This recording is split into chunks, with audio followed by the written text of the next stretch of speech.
మూసీ పేరిట లూటి చేయాలని చూస్తున్నారు. ఇల్లు ముట్టకుండా, కడుపు కొట్టకుండా అభివృద్ధి చేయండి. బారాసా కార్యనిర్వాహక అధ్యక్షుడు కేటీఆర్. ఒక ఇల్లు ముట్టకుండా, పేదవాడి కడుపు కొట్టకుండా మూసీ నదిని అభివృద్ధి చేయాలని బారాసా నిర్వాహక అధ్యక్షుడు కేటీఆర్ రాష్ట్ర ప్రభుత్వానికి సూచించారు. మూసీని సమగ్రంగా అభివృద్ధి చేసేందుకు 16,000 కోట్ల సరిపోతాయని పేర్కొన్నారు. కానీ 1,50,000 కోట్లు వినియోగిస్తామని సీఎం రేవంత్ రెడ్డి అంటున్నారంటే పెద్ద ఎత్తున లూటీ చేసేందుకని ఆరోపించారు. గురువారం నాగోల్లో సివరేజ్ ట్రీట్మెంట్ ప్లాంట్ అంటే అదే కదా ఎస్టీపీలు ఆయన సందర్శించారు. బారాసా సాయంలో నదికి ఇరువైపులా అభివృద్ధి చెందిన ఫుట్పాత్లు, పచ్చిక బయళ్ళు, సైక్లింగ్ ట్రాకులు, ఓపెనింగ్ జిమ్లు, 100 అడుగులు ఎత్తైన జెండా పోస్టును పరిశీలించారు. ఇల్లు కోల్పోతామని భయపడుతున్న పలువురిని పరామర్శించారు. అనంతరం విలేకరులతో మాట్లాడారు. కేసీఆర్ ప్రభుత్వం సమగ్ర ప్రణాళికతో 3 దశల్లో మూసిని అభివృద్ధి చేసేందుకు ప్రణాళికలు వేసిందన్నారు. నదిలో కలిసే 2,000 MLDల మురుగునీటి శుద్ధి చేసేందుకు 32 ఎస్టీపీల నిర్మాణానికి 3,866 కోట్లు వెచ్చించామని తెలిపారు. 2023లో తమ ప్రభుత్వ పదవీకాలం ముగిసేలోపు 85% నిర్మాణాలు పూర్తయ్యాయని పేర్కొన్నారు. రెండో దశలో గోదావరి నీళ్లను కాళేశ్వరం నుంచి కొండపోచమ్మ సాగర్ ద్వారా గండిపేటలో నింపి మూసీతో పారించే ప్రాజెక్టు అదే ఏడాది మే నెలలో 1,100 కోట్లు మంజూరు చేశామన్నారు. టూరిజాన్ని పెంపొందించేందుకు మరో 3వ దశలో మూసీలో చెక్ డ్యాములు, 15 బ్రిడ్జిలు నిర్మించేందుకు ప్రణాళికలు రూపొందించామన్నారు. ఖమ్మంలో భూదాన్ భూముల్లో కట్టుకున్న 1000 ఇళ్లను అర్ధరాత్రి వేళ కాంగ్రెస్ ప్రభుత్వం కూల్చిందని, మహబూబ్నగర్లో దివ్యాంగులు కట్టుకున్న 150 ఇళ్లను నేలమట్టం చేసిందని ఆరోపించారు. దుర్గం చెరువు FTLలోనే సీఎం సోదరుడి నివాసం ఉందని చెప్పేసి కూడా ఒక వార్త అయితే వస్తుంది. నిజంగా చూసుకోవాలి ఎంత దరిద్రమైన పరిస్థితి అంటే భయం. మూసీ పరివాహక ప్రాంతాల ప్రజలు మాత్రం భయం గుప్పెట్లో బతుకుతున్నటువంటి పరిస్థితి. ఏ టైంలో ఏమొస్తుందో తెలియదు. ఇదివరకే ఒక రెడ్ మార్క్ వేసిపోయారు. మళ్ళీ ఒకసారి ఈ అపార్ట్మెంట్లే పేదలు, అదే చాలా పెద్దవాళ్ళు, ప్రభుత్వ ఉద్యోగులు, ప్రభుత్వానికి సలహాలు ఇచ్చేటోళ్ళు, జర్నలిస్టుల ప్లాట్లే ఈరోజు అక్కడ వేలం పాటలు వేస్తున్నటువంటి సందర్భం వచ్చినప్పుడు మరి నిజంగా పేదోడి పక్షంలో ఎవడు ఉండాలి?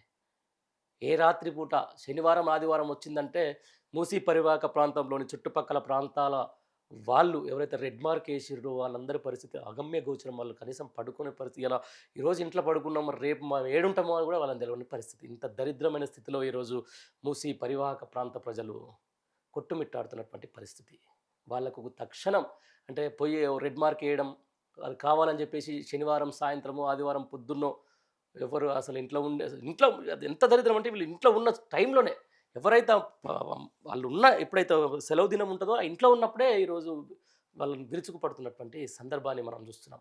దీన్ని ఖచ్చితంగా ఏదేమైనా కూడా మూసీ పరివాహక ప్రాంతానికి సంబంధించినటువంటి ఒక్క ఇల్లు కూడా కూలగొట్టకుండా, ఒక్కరినన్నా కూడా నిరాశ్రయాలు చేయకుండా ఈరోజు మూసీ ప్రక్షాళన చేయొచ్చు. దానికి గత ప్రభుత్వ హాయంలోనే అన్ని సంబంధించినటువంటి మొత్తం ఒక DPR కానీ, నిధుల కేటాయింపు కానీ, తర్వాత మీరు ఇందాక మనం చెప్పుకున్నట్టు కొండపోచమ్మ నుంచి ఏదైతే గండిపేటలోకి గోదావరి జలాలు కాళేశ్వరం ప్రాజెక్ట్ నుంచి చేస్తే అనుసంధానం చేస్తారు. చాలా అద్భుతంగా ఈరోజు మూసీ పరివాహక ప్రాంతం అభివృద్ధి చెందే కార్యక్రమం ఉండేది. కానీ ఈరోజు వీళ్ళు చేస్తున్నటువంటి ఈ కార్యక్రమానికి 1,50,000 కోట్లు ఇలా మూసి మురుగునీరులో పోసే ప్రయత్నం జరుగుతూ ఉంది. ఆ మురుగునీరు పోసే క్రమంలోనే వీళ్ళు లూటిఫికేషన్ చేసేందుకు ఈరోజు ఆ మూసి పరివాహక ప్రాంతాల్లో ఉన్నటువంటి వాళ్ళు రక్త మాంసాలతో కట్టుకున్నటువంటి ఇల్లు కూల్చుతున్నారు. ఆ క్రమాన్ని మాత్రం ఖచ్చితంగా ప్రజా సంఘాలు కానీ లేకపోతే ఎవరైతే సామాజికవేత్తలు దీని మీద ఖచ్చితంగా స్పందించాలి. మూసి నిరాశ్రయులకు, మూసి భయాందోళనలో బతున్నటువంటి జనాలకు వాళ్ళకు ఒక భరోసాను అందించాల్సిన బాధ్యత ప్రతిపక్షాలే కాదు ప్రజా సంఘాలు కూడా తీసుకోవాలి. సామాజికవేత్తలు మాట్లాడాలి. ఈరోజు 1,50,000 కోట్లు దేనికి? మూసి పర్యవేక్షణ కోసం. 16,000 కోట్లతోటి మొత్తం బ్రిడ్జిలు కట్టొచ్చు, టూరిజాన్ని డెవలప్ చేయొచ్చు. ఒక్క ఇల్లు కూలగొట్టకుండా ఈరోజు మూసీ జలాలతోటి గోదావరి నదీ జలాలతో మూసీని అనుసంధానం చేయొచ్చు. దాదాపు 55 కిలోమీటర్లు ఇది హైదరాబాద్ నడిబొడ్డున ఉన్నటువంటి దాంట్లో కాళేశ్వరం జలాలు అక్కడ మూసీలో ఇట్లా ఆ విధంగా వెళ్ళిపోతుంటే అక్కడ ఎన్ని అద్భుతమైనటువంటి వలిగొండ ప్రాంతంలో ఉన్నటువంటి ఆ భీమలింగం అక్కడ ఉన్నటువంటి ఆ యొక్క ఆలయాలకు సంబంధించిన దాంట్లో ఈరోజు గోదావరి జలాలు తాకితే ఎంత అద్భుతంగా ఉండేది. ఈరోజు ఈ ప్రభుత్వం వచ్చిన తర్వాత మొదటగా చేసిన కార్యక్రమం ఏంటంటే మూసీని ఓన్లీ ల్యూటిఫికేషన్ కోసమే వాడుతున్నట్టుగా మనకైతే స్పష్టంగా తెలుస్తున్నటువంటి మాట.